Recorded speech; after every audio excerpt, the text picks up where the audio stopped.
I bought my dream house and invited my family for a housewarming. No one showed. They went to admire my sister's new car instead. As I switched on the lights for the first time, my phone buzzed with a call from my dad. "We need to talk. Now." "My name is Aaron. I'm 29, the oldest, the organizer, the one with spare batteries and an emergency fund. I'm a project coordinator in construction, permits, budgets, schedules. I like clean lists, labeled boxes, and doors that close properly the first time. Ask my family, and they'll say I'm steady and reliable. Ask me, and I'll tell you I'm the system that lets their chaos function."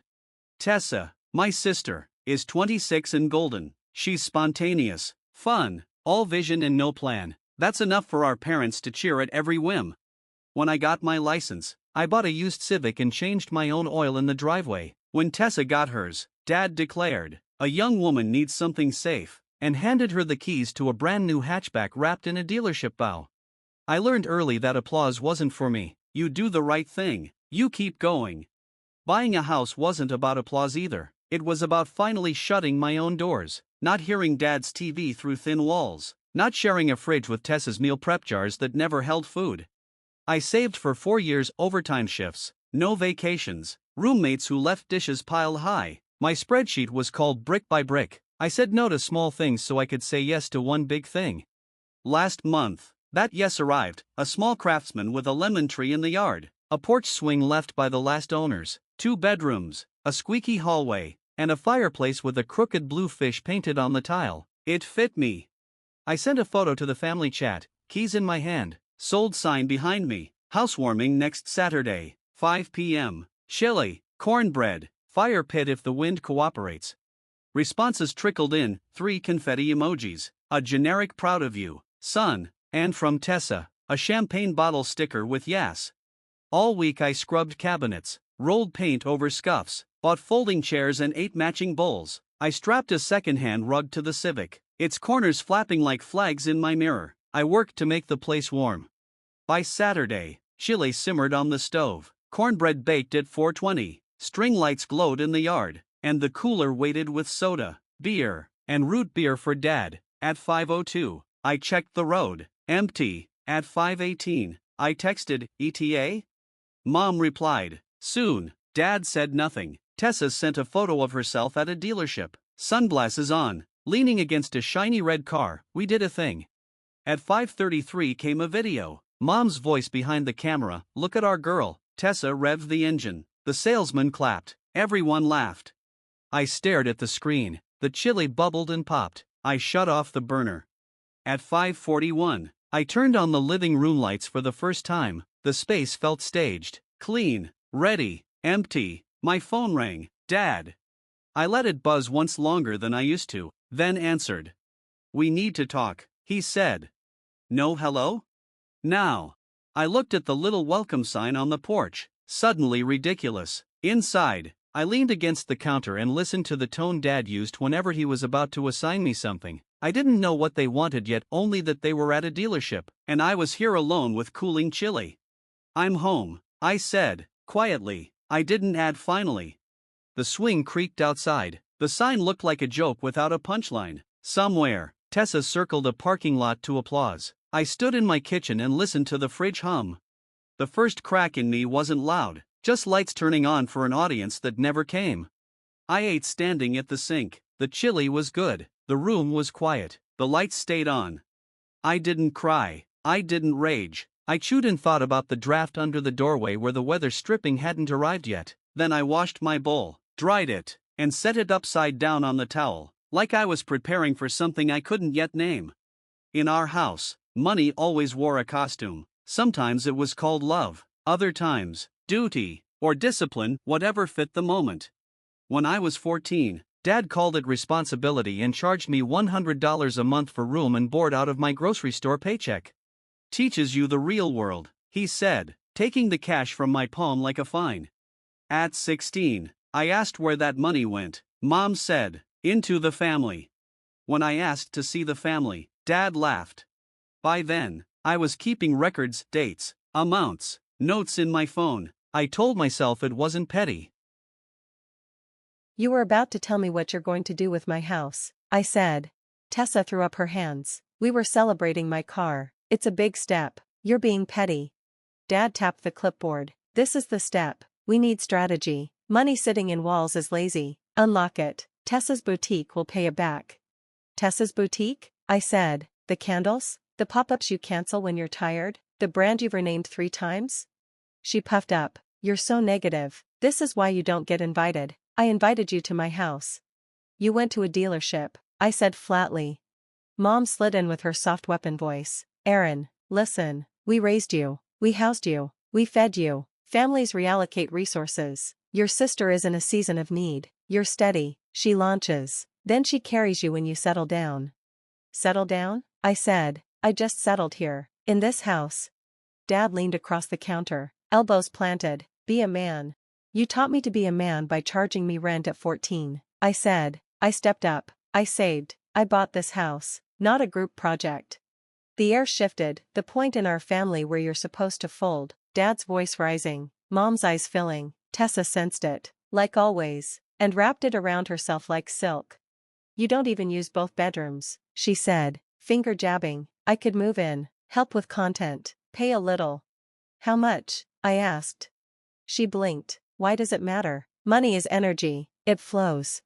Dad slapped the clipboard. Enough. Here's what happens. I'll call my guy. We get your deed set. Refinance for 80 grand. Register the car here. And you'll host Thanksgiving. Done. No, I said. Level. Steady. Mom's eyes filled. Practiced as always. Why are you punishing us? This isn't revenge, I said, calm clicking into place like a seatbelt. It's closure. Dad scoffed. From what? From this family. From being the line item in every plan. From Aaron will figure it out. Tessa's voice went sharp. You're lucky, you got a house. Some of us actually need help. I needed help too, I said. I gave it to myself. Dad jabbed a finger like a coach. You don't slam doors on blood. I'm not slamming, I said. I'm locking what I paid for. His jaw set. That quiet anger that means he's rewriting me as an enemy. If you do this, he said, don't come crying when you're alone. Mom whispered, and don't expect us to show up when you finally need something. I looked at the lemon on the counter, wanted to hand it over like proof of something, didn't. Tessa checked her watch. Bored now, I have content to shoot. Are we done?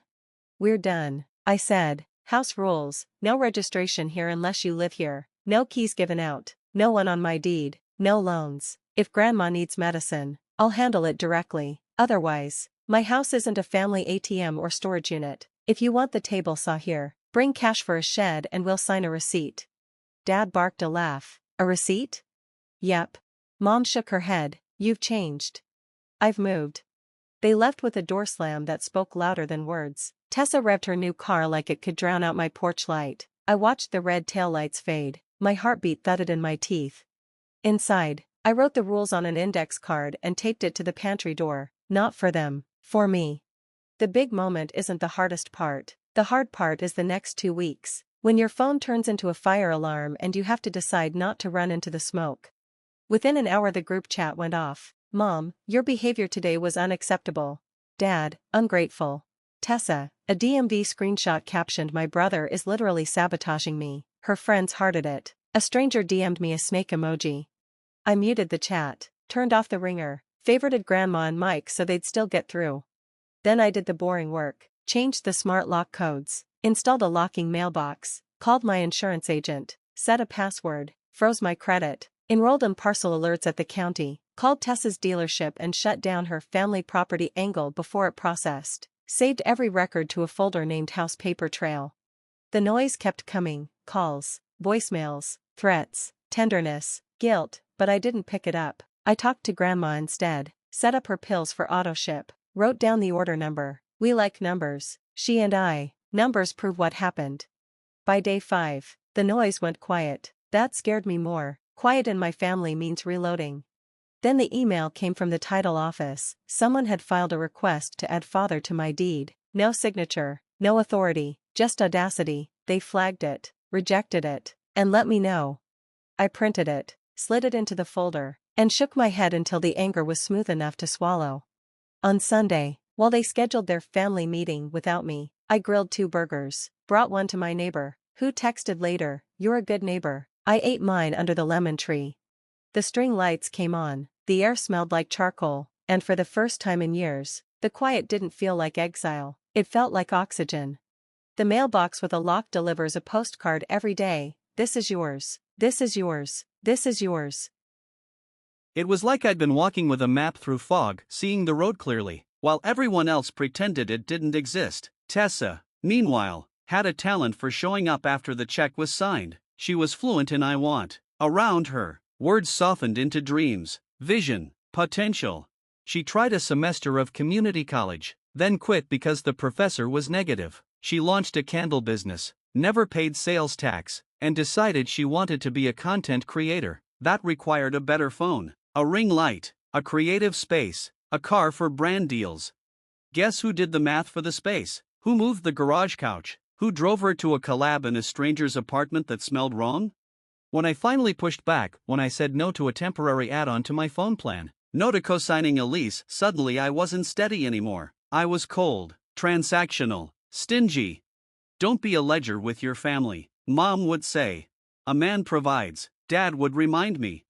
A man provides had justified everything. Tessa's credit card emergency, $312.48. Dad's truck tires when payday shifted, $198. The HOA fee they ignored because HOAs are a scam, $280 plus late fees and a lawyer letter. Then came the little things, Disney Plus because we all watch, coffee pods because we like the nice ones, a new vacuum because we can't live without one. It was always we when they asked and you when they thanked. If I refused, Mom's voice turned brittle. We did everything for you, we fed you. Dad would fold his arms, stare out the window, and say, we're not asking for the moon, just family. I'm not a saint, I just like knowing where money goes. I helped because it was easier than fighting and because help can masquerade as loyalty. But the house changed everything. The house meant no more renting scraps of my life to roommates or overnight guests. It meant a deed with my name only, doors that shut and stayed shut, no one twisting we into you. When I told my parents I was house hunting, Mom said, make sure there's a guest room for Tessa. Dad said, a garage, so I can finally store the table saw. Tessa said, perfect kitchen lighting for my videos. When my offer was accepted, I celebrated with cheap cider and paper cups. Mom hugged me, then said, add Tessa to your address for cheaper insurance. Dad said, a property is a family asset. Tessa snapped a mirror selfie in my car and posted, big change coming.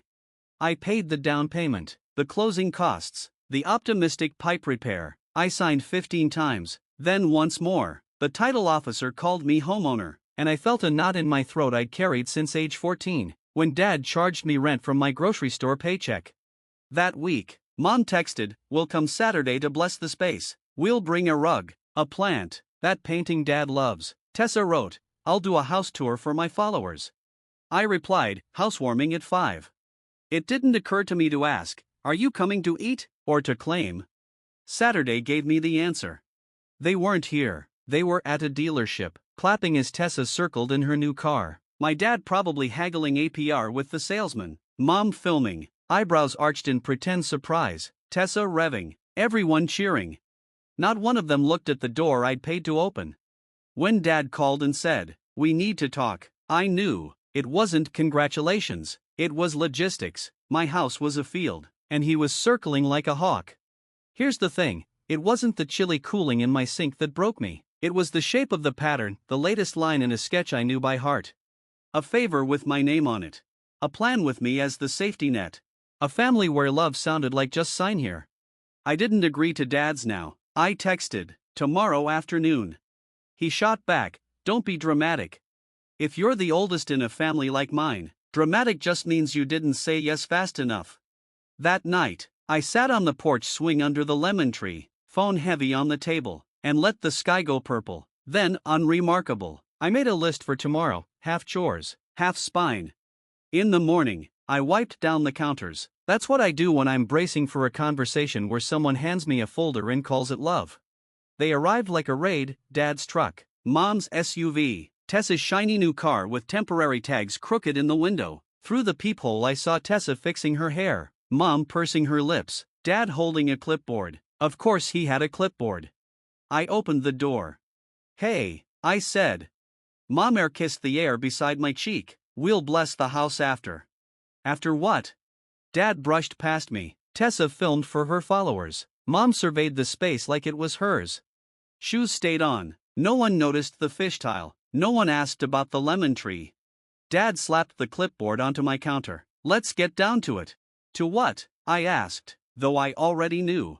He flipped a page, eyes bright. First, we'll move your sister's registration here. Her insurance is predatory. She'll park sometimes. No, I said. He blinked. Excuse me? No registration at my address unless the person lives here. Mom's voice softened, persuasive. She'll be here all the time. She needs stability. It's not a big deal, Tessa chimed in. It's literally victimless.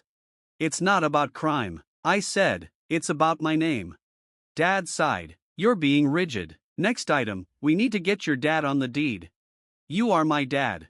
For estate purposes, he said, ignoring me. Keeps things clean. If anything happens to me, I said, my will's in my desk. It is. Witnessed. Signed. Filed. No one touches my deed. Mom's smile tightened. We're protecting you. You don't understand how the world works. I read things. I said, I understand. Tessa pouted like I'd refused her lip gloss. So selfish. We're literally family. Dad flipped again. Fine. Then refinance. Pull out 80 grand. We'll help manage it. Tessa needs a storefront. There it is, I said. What? Mom blinked. The reason you skipped my housewarming.